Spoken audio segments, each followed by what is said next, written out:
Proverbs chapter 16, verses 9. A man's heart devises his way, but the Lord directs his step. He said a man's heart devises his way. But we say trust your heart. Don't trust your heart. Your heart can be misleading. Jeremiah chapter 17, verses 9. A man's heart is deceitful above all things, is desperately sick. Who can understand it? You say your heart is deceitful. You cannot trust your heart. You know, you just can't. It's misleading. It can misguide you. We always say the heart knows what the heart wants. Here's another thing. It's in Proverbs chapter 14, verses 12. There's a way that seems right to a man, but it's in the end, it ends in the way of death. So there's a way that seems right. Look at Lot. I always got Lot.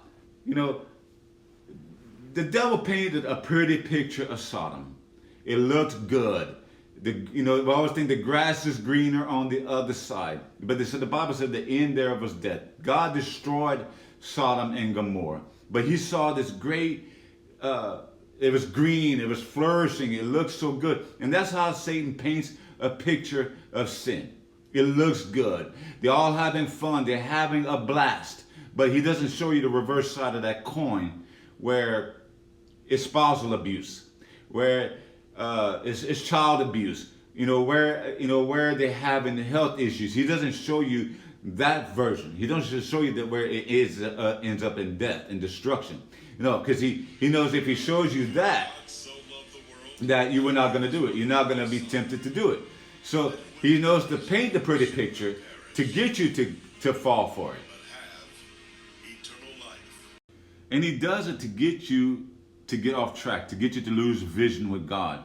It says right here in Proverbs chapter 29, verses 18, there is no revelation, or there's no vision, but the people are cast off, or they're restrained.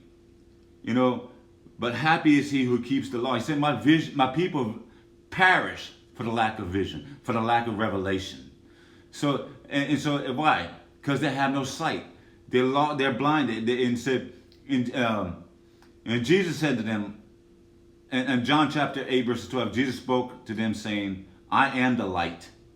Because the Bible says he gives direction. He gives light. I am the light to the world. You follow me. He who follows me will not walk in darkness, because they have the light of life. So, in Psalms chapter 119, verses 105, he said, your word, Jesus, is a lamp to my feet and a light to my path. He is my guide. He's my direction. He leads in every way.